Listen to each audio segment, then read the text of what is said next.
पवित्र भगवा ध्वज के सम्मुख उपस्थित आज के इस प्रकटोत्सव के मुख्य अतिथि माननीय श्री ओम प्रकाश रावत जी,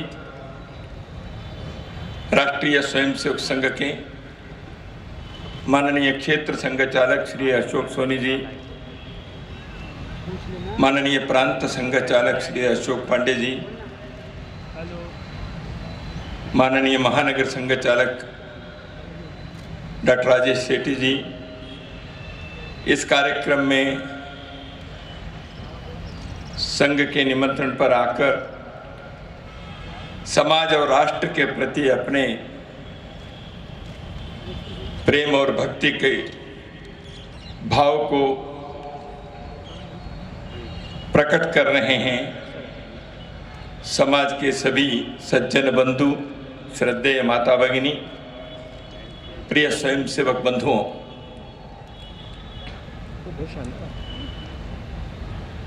आज भोपाल महानगर के संघ की तरफ से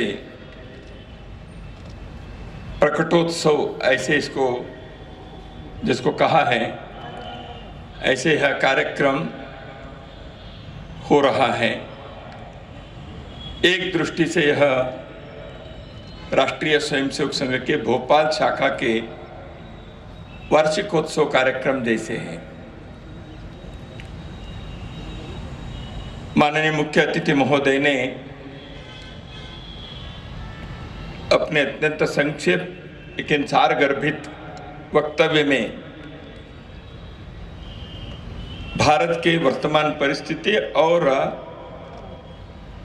क्या देश में होना चाहिए और संघ की भूमिका इसमें कितने महत्वपूर्ण है, इसका आपने संकेत किया। मैं इसी को थोड़ा सा विस्तार से कहने वाला हूं।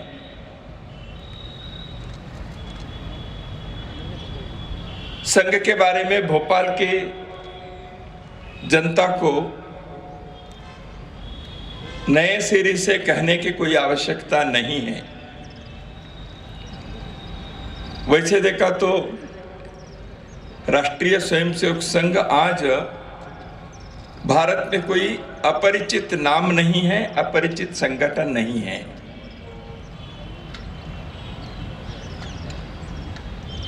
संघ का कार्य देशों विशाल हो गया है। शायद ही कोई जिला है जहां संघ की शाखा नहीं लगती हो। राष्ट्रीय स्वयंसेवक संघ पिछले 97 वर्षों से एक साधना में लगा हुआ है। क्या हुआ कटरे? यह राष्ट्र साधना है। कटरे क्या हुआ? संघ का कार्य यह सामूहिक कर्मयोग है। समाज को अंदर से सामर्थ्यवान बनाने का कैमरा क्या करना और विश्व के सामने एक श्रेष्ठ समाज के रूप में इसको भारत को ठीक है, कुछ नहीं कर रहा है। वैभव संपन्न, शक्तिशाली, सुशील संपन्न देश को विश्व के राष्ट्र मालिका में सम्माननीय स्थान प्राप्त कराने के एक उद्यम है। संघ के कार्य लगातार चल ही रहा है। संघ के कार्य के दो प्रमुख आयाम हैं, दो प्रमुख पहलू हैं। एक है व्यक्ति निर्माण का और दूसरा समाज संगठन का। ये दोनों पहलू एक ही लक्ष्य के लिए हैं, वह भारत के परम वैभव का। भारत के परम वैभव संघ जब कहता है वह मात्र लौकिक रूप से, भौतिक दृष्टि से एक स्वस्थ आर्थिक दृष्टि से संपन्न राष्ट्र बनना, सभी को रोटी कपड़ा मकान प्राप्त हो जाए, शिक्षा दवा मिल जाए, यहाँ तक सीमित नहीं है। यद्यपि इन सारी बातों के किसी भी राष्ट्र की, किसी भी समाज में आवश्यकता है। इसलिए संघ के प्रार्थना में हमने ये कहा है, समुत्कर्ष निश्रेयस, ये दोनों बात है। व्यक्ति के जीवन में या राष्ट्र के जीवन में भौतिक उत्थान और आध्यात्मिक श्रेयस, ये दोनों आवश्यक है, तभी किसी के प्रगति की पूर्णता होती है। इसलिए इस पूर्णता को साधने हैं, वह केवल कुछ समय के लिए नहीं, चिरस्थायी शाश्वत रूप से होना चाहिए। भारत के जो लक्ष्य हैं वो केवल भारत में रहने वाले लोगों की खुशहाली, भारत के लोगों के लिए इस प्रकार के लौकिक और पारमार्थिक सुख मिले, ऐसे संकुचित मनोभाव भारत के मिट्टी के विचार कभी भी नहीं रहा। भारत ने हमेशा, अभी जैसे हमने गीत में सुना, विश्व मंगल कामना है भारत की। लोका समस्ता सुखिनो भवन्तु, सर्वे भवन्तु सुखिनः, सर्वे सन्तु निरामया, उदार चरिता नाम तो वसुदैव कुटुंबकम। इस प्रकार भिन्न भिन्न रीति से यहाँ के महापुरुषों ने, यहाँ के सामान्य व्यक्तियों ने विश्व के कल्याण की बात ही उन्होंने हमेशा कहते आए हैं, उसी के लिए अपने साधना किए हैं। इसलिए लोकोद्धार की बात यहाँ करते हैं। लेकिन विश्व के कामना करने वाले लोग करें कुछ स्वयं होकर, और वो यदि स्वयं सामर्थ्यवान नहीं है, उनके अंदर वो ताकत नहीं है, शक्ति नहीं है, केवल दुनिया के लिए अच्छे होनी चाहिए, ये शुभकामना देने से बात बनती नहीं है। अरे भाई, आप अपने घर को तो देखो, दुनिया की बात आप कह रहे हो, ऐसे लोग कहेंगे।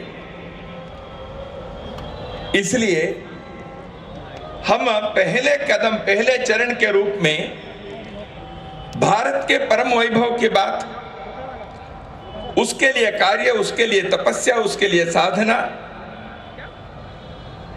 और उसके अगले चरण में जैसे जैसे भारत अपने शक्ति के एहसास करते हुए, भारत के लोगों के खुशहाली को साधित करते हुए, हम दुनिया के मंगल को भी चाहते हैं, उसके लिए भी यहाँ के एक श्रेष्ठ समाज के संदेश हम देने के क्षमतावान बने, इस दृष्टि से कार्य है।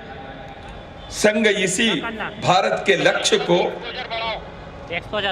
चरितार्थ करने के लिए प्रतिदिन की साधना में लगा हुआ है। लाइट बताओ, लाइट। जब हम व्यक्ति निर्माण के बात कहते थे, मनुष्य के शरीर, मन, बुद्धि के विकास होना चाहिए। अभी आपने देखा, जैसे माननीय अतिथि महोदय जी ने भी जिसका उल्लेख किया, एक शारीरिक सामर्थ्य, इसकी आवश्यकता है। विवेकानंद जी ने कहा, sound mind in A sound body. स्वस्थ शरीर में स्वस्थ मन रह सकता है। तो इसलिए sound body and sound mind, ये दोनों आवश्यक हैं व्यक्ति अपने के विकास करने की दृष्टि से। तो इसलिए संघ के कार्य में शारीरिक दृष्टि से व्यक्ति सबल हो, सामर्थ्यवान हो, अपने नित्य के कार्य करते हुए दीर्घ जीवन में स्वस्थ रहे, और केवल स्वयं स्वस्थ रहे ऐसे नहीं है, दुर्बलों के रक्षा करने जैसे उनके शारीरिक बल रहे। Stop light. क्योंकि जब व्यक्ति के पास कोई भी शक्ति आती है, ठीक है। विद्या विवादाय धर्म मदाय शक्ति परेशान परपीडनाय, विद्या धन और शक्ति, शारीरिक शक्ति, ये किसके लिए है? तो समाज में जो लोग समाज कंटक है, समाज के बारे में नहीं सोचते हैं, ऐसे लोगों के बारे में कहा है विद्या विवादाय। जब ज्ञान अर्जन करते हैं दूसरों से झगड़ा करने के लिए, अपने बड़प्पन को रखने के लिए, दूसरों को हराने के लिए। धन है तो किस लिए? अपने मत दिखाने के लिए, अपने अहंकार के लिए। शक्ति है तो किस लिए? दूसरों को कष्ट देने के लिए। ये समाज कंटक लोग विद्या धन और शक्ति का उपयोग इसलिए करते हैं।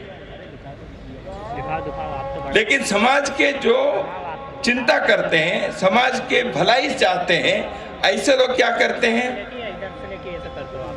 ज्ञानाय दानाय च रक्षणाय, विद्या ज्ञान के अर्जन करते हुए दूसरों की सेवा करने के लिए, दूसरों के उद्धार के लिए। धन जो है वह दान के लिए, यानी जिनके पास धन की कमी है उनके जीवन के सुख के लिए अपने कमाए हुए धन में कुछ भाग उनको भी दिया जाए। जब धन दूसरों को देता है वो अहंकार नहीं रहता, नम्रता होती है, सेवा के भाव होता है, दूसरे के प्रति अनुकंपा होती है। शक्ति किस लिए? शक्ति रक्षणाय,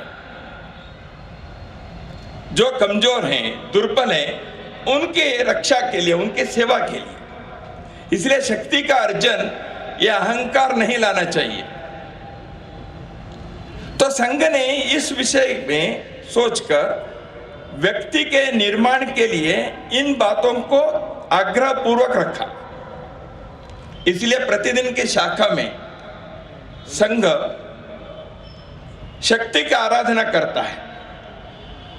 जो हमने देखा उसके थोड़ा सा एक झलक यहां हमने देखे हैं। ऐसे ही संघ के कार्य में बौद्धिक कार्यक्रम भी है। देश समाज के संस्कृति और इतिहास के बारे में जानकारी मिले, वर्तमान के समस्याओं के, वर्तमान के हमारे सामर्थ्य और क्षमता के बारे में हम अवगत हो, और अपने को व्यक्तिगत तौर पर समूह के नाते, समाज के नाते क्या करना चाहिए इसकी चर्चा करते हुए उस कार्य में हम कूदे, आगे बढ़े। इसलिए हम बौद्धिक कार्यक्रम, इसमें एक भाव जागरण के, मन को, हृदय को विकसित करने वाले भाव जागरण का कार्यक्रम होता है। जैसे अभी आपने गीत सुना, ऐसे अर्थपूर्ण गीत संगीत के साथ देशभक्ति और समाज की संवेदना को जागृत करने वाले, भाव जागरण करने वाले गीत हमारे बौद्धिक कार्यक्रम के हिस्से हैं। तो इसलिए मैंने इस विषय को कहा, व्यक्ति निर्माण किस लिए? स्वयं के उन्नति और समाज के लिए सेवा। आत्मनो मोक्षार्थम जगत हिताय च, अपने मुक्ति के लिए और जगत के हित के लिए। तो किसी भी देश में मनुष्य के विकास होना चाहिए इसी उद्देश्य से। तो संघ ने इस भूमि के ये जो संदेश है, आत्मनो मोक्षार्थम जगत हिताय च, इसको अपने प्रतिदिन के शाखा के साधना में अंतर्निहित भाव से इसको हमने रखा है। इसलिए शाखा में आने वाले स्वयं सेवक स्वयं इस कार्य में लगता है, अपने को उत्तम बनाने के स्वयं के शिल्पकार बनता है, और दूसरों को लेकर इस कार्य को और मजबूत करके हुए समाज की सेवा के लिए लोगों को प्रेरित करने का कार्य प्रत्येक स्वयंसेवक करता है, करना ही यह अपेक्षा है। ऐसे करते करते समाज के एक संगठन बनता है। भगिनी निवेदिता, उन्होंने एक बार ऐसे बात करते समय उन्होंने कहा, भारत में लोग सप्ताह में एक दिन भी एकत्रित होकर यदि देश के बारे में चिंता करते हैं, चर्चा करते हैं और देश के बारे में प्रार्थना करते हैं, कट रहे एक अद्भुत शक्ति के आविर्भाव हो जाएगा। ठीक है, समाज में परिवर्तन की एक लहर फैलेगी। तो नहीं, ठीक है ना? इस प्रकार उनका कथन था। अरे ठीक है ना, अभी तो कुछ नहीं करना। पूजनीय डॉक्टर जी ने निवेदिता के इस कथन को जानते थे कि नहीं, मैं तो नहीं कह सकता, लेकिन निवेदिता के मन में जो विचार ये था, वह संघ में प्रतिदिन देखने को मिलता है। व्यक्ति एकत्रित हो, समाज देश के बारे में थोड़े से विचार करें, कुछ साधना करें और देश के हित में प्रार्थना करें। इसके कारण जो एक समूह शक्ति, संगठित शक्ति यह उभर कर आती है, वह शक्ति लोकोपयोगी शक्ति बनेगी, राष्ट्रहित की शक्ति बनती है। आज राष्ट्रीय स्वयंसेवक संघ को जो लोग देखते हैं, समझते हैं, वो यही कहते हैं, संघ के कार्य से समाज के हित, व्यक्ति की उन्नति और राष्ट्र के स्वाभिमान जागृत हो रहे हैं।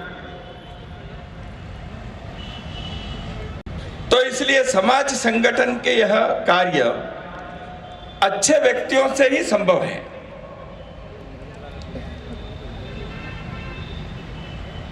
अपने देश के राष्ट्रपति रहे, एक श्रेष्ठ दार्शनिक भी थे, डॉक्टर एस राधाकृष्णन, सर्वेपल्ली राधाकृष्णन। उन्होंने एक बार बात कही, हम कोई एक फैक्ट्री या कोई भवन निर्माण के कार्य नहीं कर रहे हैं, हम एक राष्ट्र निर्माण का कार्य कर रहे हैं। हम एक सभ्यता के विकास का काम कर रहे हैं। ऐसे राष्ट्र निर्माण और सभ्यता के विकास के कार्य में प्रत्येक व्यक्ति कैसे हैं, इस पर निर्भर होता है वह कार्य। किसी भी समाज में वहां के एक प्रत्येक सामान्य व्यक्ति कैसे हैं, इस पर उस देश के, उस समाज के तकदीर निर्धारित होते हैं। सैकड़ों साल पहले भारत में आए चीनी यात्री ह्यून त्सांग, फाहियान, ऐसे लोगों ने भारत के बारे में जो रिपोर्ट लिख के रखा, उसमें यहाँ के सामान्य व्यक्तियों के बारे में उनका उल्लेख है। यहाँ के राजा महाराजा, साधु संत महात्मा, विभूति पुरुषों के बारे में केवल उन्होंने नहीं रखा, उन्होंने कहा यहाँ के सामान्य व्यक्ति कैसे रहता है, भारत के व्यक्ति, भारत के एक नागरिक। इसलिए एक सामान्य व्यक्ति कैसे अपने जीवन चलाता है, समाज के प्रति उनके अंदर भाव है, इस सामाजिक राष्ट्रीय दायित्व को निभाने वाले सामान्य व्यक्तियों को तैयार किए बिना कोई देश तरक्की नहीं कर सकता। बाकी सभी चीजें आवश्यक है, सरकारी योजना, शिक्षा, समाज के नेतृत्व करने वाले लोगों के मार्गदर्शन, ये सारी बातें आवश्यक है। लेकिन सामान्य व्यक्ति जब तक इन चीजों के उपयोग करते हुए अपने अपने जगह पर, अपने इर्द गिर्द के वातावरण में एक सकारात्मक चिंतन को, सकारात्मक भाव को जागृत करने के लिए स्वयं 4 कदम नहीं रखता, बाकी मार्गदर्शन, बाकी योजना के कोई महत्व तो नहीं रहता। पिछले 15 अगस्त के अपने भाषण में भारत के प्रधानमंत्री ने लाल किले के प्राचीर से उन्होंने जो भाषण दिया, उसमें एक बात अपने भाषण के अंत में उन्होंने उल्लेख की। सरकार तो ये सारी योजना बना रही है, सरकार तो दिन रात इस प्रकार के देश हित के काम के तो हम ये सब कर रहे हैं, ऐसे उन्होंने सरकार की योजनाएं तो बताई। लेकिन अंत में उन्होंने ये कहा, लेकिन नागरिकों को भी कुछ कर्तव्य है। आप सरकार से जो अपेक्षा करेंगे वो तो ठीक है, लेकिन एक समाज के नाते, एक प्रजा के नाते, नागरिक के नाते हमारे कर्तव्य भी हमको निभाने चाहिए। संघ का कार्य यही चल रहा है। नागरिक यहां क्या करें? तो इसलिए संघ ने देशभक्ति, अनुशासन, समाज सेवा, चरित्र निर्माण, सामूहिकता और गुणवत्ता बढ़ाना, गुण की पूजा, ऐसे सद्गुणों को लोगों के अंदर विकसित करने के एक कार्य कर रहे हैं। संघ के देशभक्ति के बारे में तो सभी जानते ही हैं, लेकिन केवल संघ के व्यक्ति देशभक्त होने से नहीं बनता। समाज में देश राष्ट्र के प्रति एक भक्ति, एक प्रेम, एक समर्पण भाव चाहिए। इसलिए संघ के स्वयंसेवक केवल शाखा में आने वाले लोगों के देशभक्ति तक सीमित रहना यह हमारा काम नहीं रहता। हम समाज के लोगों को भी किसी न किसी आयोजन में, किसी न किसी गतिविधि में, किसी न किसी उपक्रम में उनको जोड़ते हुए हर किसी के अंदर जो देशभक्ति के थोड़ी सी चिंगारी है ही। भारत में जन्मे हर व्यक्ति के अंदर देश के बारे में कोई भावना है, उसको उजागर करने का, उसको प्रकट होने के लिए अवसर देने का यह कार्य संघ के स्वयंसेवक करते हैं। अपने समाज में अनुशासन की आवश्यकता कितने हैं, इसको पुनः कहने की आवश्यकता नहीं है। समाज में अनुशासन से जब लोग जीना प्रारंभ करेंगे, कई प्रकार की अच्छी बातें अपने आप निकलती हैं। सार्वजनिक जीवन में, व्यक्ति जीवन में, अपने कार्यस्थलों में, वर्क प्लेसेस में, वो विश्वविद्यालय हो, अस्पताल हो, सरकारी दफ्तर हो, बाजार हो, हम एक अनुशासित समाज के नाते नियम पालन करने वाले, दूसरों के कदर रखने वाले, समय पालन करने वाले, इस प्रकार के जो एक अनुशासित समाज का निर्माण किए बिना भारत को कैसे हम एक प्रगति के रास्ते पर बहुत दूर तक ले जा सकते हैं? इसलिए इसकी आवश्यकता है। चरित्र निर्माण, भारत के तरक्की आज विश्व के दृष्टि से देखें तो आर्थिक दृष्टि से हम पहले 5 या 6 में हम हैं। टेक्नोलॉजी के क्षेत्र में भारत आगे बढ़ रहा है। भारत के अमृत महोत्सव के अभी उल्लेख हुआ, हम इन 75 वर्षों में इन सारे क्षेत्रों में विशेष उपलब्धि हासिल की है। अब हम भूमि पर, आकाश में अपने तंत्रज्ञान से भारत ने नाम कमाया है। भारत के तंत्रज्ञान के, आईटी के, बाकी के आर्टिफिशियल इंटेलिजेंस के, स्वास्थ्य के क्षेत्र में भी निश्चित रूप से भारत आगे बढ़ रहा है। लेकिन उसके साथ साथ भारत के प्रत्येक व्यक्ति के अंदर शील और चारित्र के निर्माण भी उतने ही महत्व के हैं।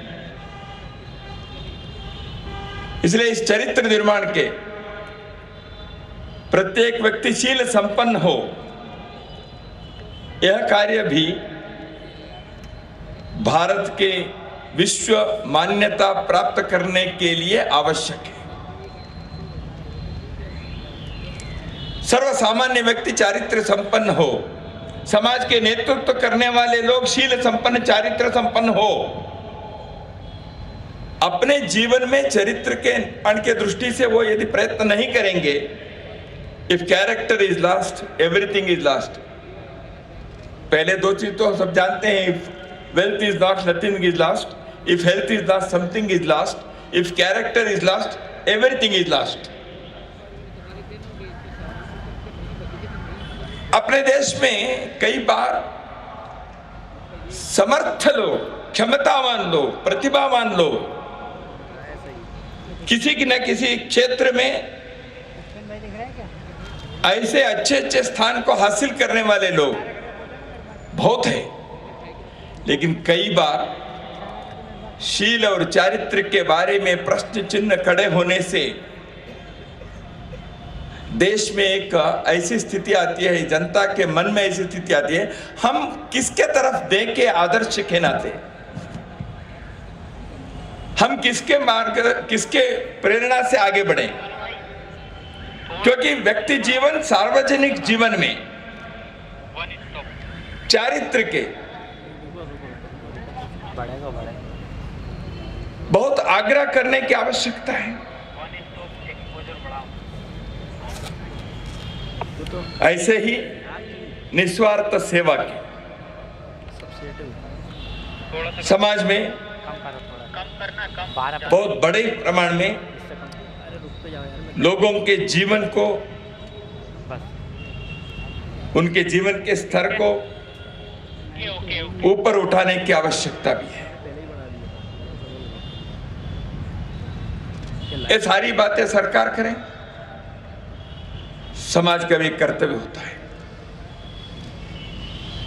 मनुष्य को देव ऋण, पितृ ऋण, ऋषि ऋण है, ऐसे समाज ऋण भी है।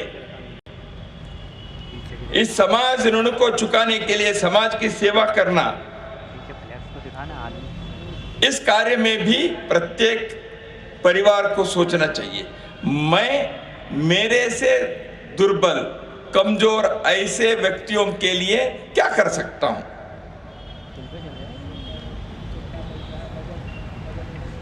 ऐसे कई उदाहरण मिलते हैं। जब भूकंप होता है या कोई बाढ़ आती है, सुनामी होती है, ऐसे स्थिति में जब संघ के स्वयंसेवक का समाज से धन और वस्तु के संग्रह करते हुए वहां राहत कार्य में भेजने के लिए हम जब निकलते हैं, हमारे सैकड़ों स्वयंसेवकों के अनुभव में आता है, सर्वसामान्य व्यक्ति 2 समय की रोटी कमाकर जीना चाहिए, उनके पास कोई बैंक बैलेंस नहीं है, ऐसे व्यक्ति भी वो दूर में जिनके नाम मालूम नहीं, अपरिचित है, ऐसे लोग कष्ट में हैं, इसलिए भाई साहब हमारे से भी कुछ लीजिए। अपने रोज के कमाई में कुछ वो देना चाहता है। कोई बूढ़ी महिला करना चाहती है। यानी मनुष्य के अंदर समाज के संवेदना के यह भाव है। इसलिए जिनके पास अधिक है वो समाज के सेवा के लिए अधिक देने के संकल्प करते हुए आगे बढ़े। संघ के कार्यकर्ता इस प्रकार के देशभक्ति, अनुशासन, चारित्र निर्माण, सामाजिक सेवा और सामूहिकता, मिलकर काम करना, अकेले में काम करना, 4 लोगों से मिलकर काम करने में तकलीफ होती है। इसलिए भारत में टीम वर्क के, हमारे यहां मिलकर काम करना, दूसरों के दोष को, दूसरों को कमी को सहन करने के बाद भी हम मित्रता रखें, कई बार नहीं होती। इसलिए संस्थाओं में बिखराव आते हैं, टूट जाते हैं। राजनीतिक दल टूटने के तो परंपरा ही है। पार्टनरशिप चलती है, 5 साल, 8 साल, 10 साल चलते हैं। अपवाद तो है, सालों साल, दशकों तक पार्टनरशिप में बिजनेस चलते हैं, मैं भी जानता हूं। पर तो कई बार आपस में झगड़े होते हैं। साथ मिलकर काम करना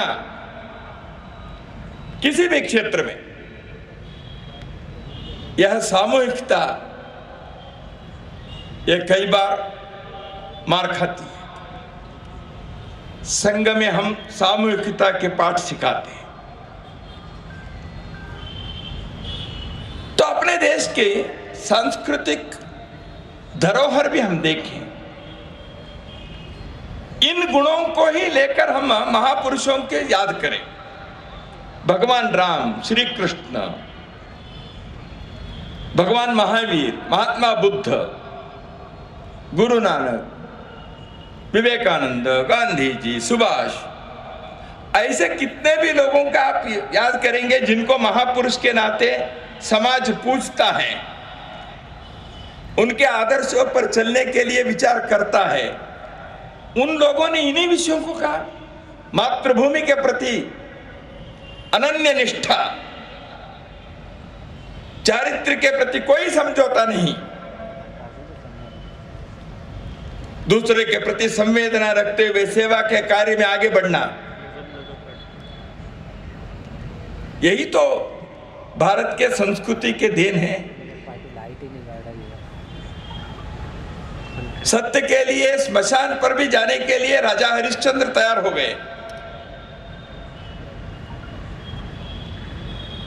इसलिए भारत की भूमि में इन विषयों को हमने संस्कृति के श्रेष्ठ मूल्यों के नाते स्वीकार किया है।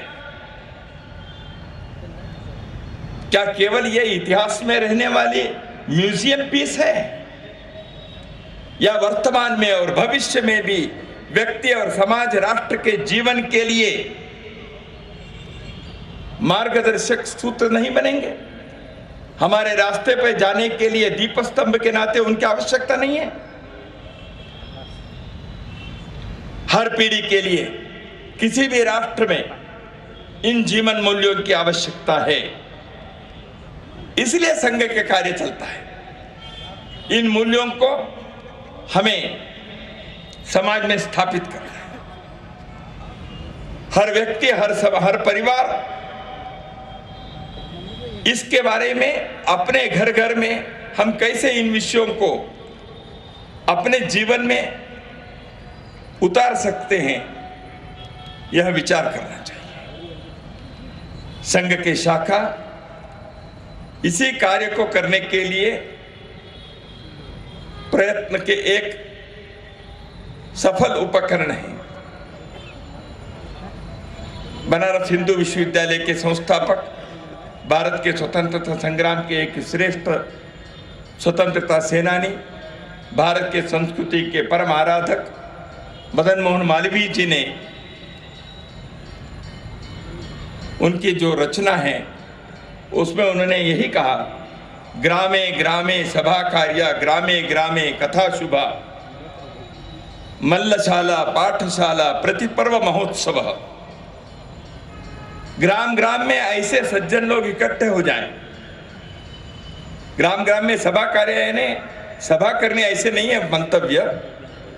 ग्राम ग्राम में लोग इकट्ठे होकर देश समाज के अपने गांव के संस्कृति के, वहां के समस्या के बारे में चर्चा करें, सोचे, विचार करें।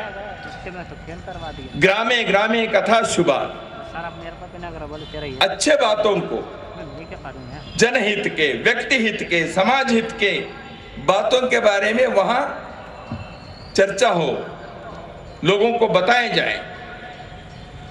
मल्लशाला पाठशाला यानी शरीर और बुद्धि दोनों के लिए, पाठशाला बुद्धि के विकास के लिए, मल्लशाला शरीर के सुदृढ़ता के लिए, यह हर जगह पर होनी चाहिए। प्रति पर्व महोत्सव, एक छोटे बड़े भी जो पर्व आता है उसको आनंद से मनाने के, एक सामूहिक आनंद के, संतोष के, ऐसे चीजों को अपने गांव गांव में, बस्ती बस्ती में निर्माण करने की आवश्यकता है। इसलिए लोगों को तैयार करना है। संघ के कार्य इन्हीं सपनों को साकार करने के लिए है। इसी दिशा में संघ, बहुत आनंद की बात है, प्रसन्नता के विषय है। भारत करवट ले रहा है। भारत की मान्यता दुनिया में बढ़ रही है। भारत के अंदर भी भारत के प्रति, समाज के बारे में सोचने वाले लोगों की संख्या बढ़ रही है। समाज के बारे में सकारात्मक दृष्टि से विचार करते हुए मुझे भी कुछ करना चाहिए, मैं मेरे गांव के लिए भी कुछ करूं, समाज के लिए पीड़ित अभावग्रस्त लोगों के लिए मैं कुछ करूं, ऐसे सोचने वाले लोगों की संख्या बढ़ रही है। ये हम सबका अनुभव है। ठीक है, समाज में समस्या रहती है, चुनौती है, नहीं है ऐसे नहीं है, संकट है, लेकिन किसी भी समाज यदि आत्मसामर्थ्य से खड़े होता है, ऐसे चुनौतियों को, ऐसे संकटों को मार करते हुए, उसका सामना करते हुए, उसके निराकरण करते हुए आगे बढ़ने की ताकत होती है। समस्या नहीं है ऐसे कोई समाज नहीं होता, लेकिन समस्या का निराकरण करने वाले एक ताकत उस समाज के अंदर निर्माण होना चाहिए। ऐसे आत्मसामर्थ्य के बल पर भारत को खड़ा करने का एक श्रेष्ठ राष्ट्रीय कर्तव्य को करने के लिए संघ का यह राष्ट्रीय अभियान चल पड़ा है। मैं इतना ही कहूंगा, भारत में किसी भी प्रकार की परिस्थिति हो, कोई भी चुनौती हो, उसको सामना करने वाले एक समाज के अंदर कई प्रकार के भेदभाव भी कई बार दिखते हैं। दुनिया को हमने क्या दिया? योग दिवस के याद करते हैं लोग। दुनिया को हम क्या दे सकते हैं? लोग कहते हैं हमारे कुटुंब पद्धति, परिवार पद्धति जो भारत के है वो श्रेष्ठ है। दुनिया के लिए हम क्या दे सकते हैं? लोग कहते हैं हमारी जो आयुर्वेद पद्धति है वो बहुत श्रेष्ठ है। दुनिया को हम क्या दे सकते हैं? ऐसे बातें बताते हैं। बिल्कुल ठीक है, इन सब के बारे में हमें गर्व है, लेकिन इन चीजों को देने वाले समाज तो, इसलिए कई प्रकार के भेदभाव, इतने प्रकार की विविधताएं, इतने प्रकार के भिन्नताएं हैं, लेकिन हम एक समाज के नाते, एक राष्ट्र के नाते, एक परिवार के नाते, पूरा देश एक भारत के नाते खड़े होना, इतनी विविधता के बीच में एकता को कायम रखने वाले एक समाज को हम दुनिया के सामने उदाहरण के नाते प्रस्तुत करेंगे, तो आज विश्व के अंदर कई प्रकार की भिन्नता, भेदभाव, विविधता, इस कारण से जो झगड़े हैं, संघर्ष है, आपसी लड़ाई है, मतपंथ के कारण, आइडियोलॉजीज के कारण, रेस के कारण, चमड़े के रंग के कारण, इस प्रकार के सब संघर्षमय दुनिया को एक रास्ता दिखाने का कार्य भारत के सामान्य व्यक्तियों के संकल्प शक्ति से हम कर सकते हैं। इसलिए भारत को जगाएं, भारत की आत्मा को जगाएं, भारत के समाज को ऊपर उठने का काम करें।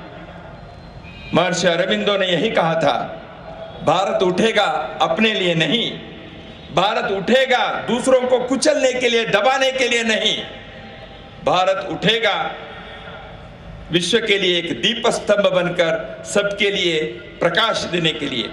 ऐसे प्रकाश देने वाला भारत को बनाने का हर घर, हर मोहल्ले, हर बस्ती, हर गांव में हम प्रयत्न करें और उसमें हम सबके योगदान रहे। हम इस प्रकार के एक राष्ट्रीय कर्तव्य में जुड़ जाएं। संघ के इस कार्य में आप सभी अपने सक्रिय सहयोग के साथ हम सब मिलकर भारत के ऐसे एक स्वर्णिम काल को अपने जीवन में अपने आंखों के साथ देखने का एक सुअवसर हमें प्राप्त हो, इतना ही प्रार्थना करते हुए वाणी को विराम देता हूं। सभी को नमस्कार।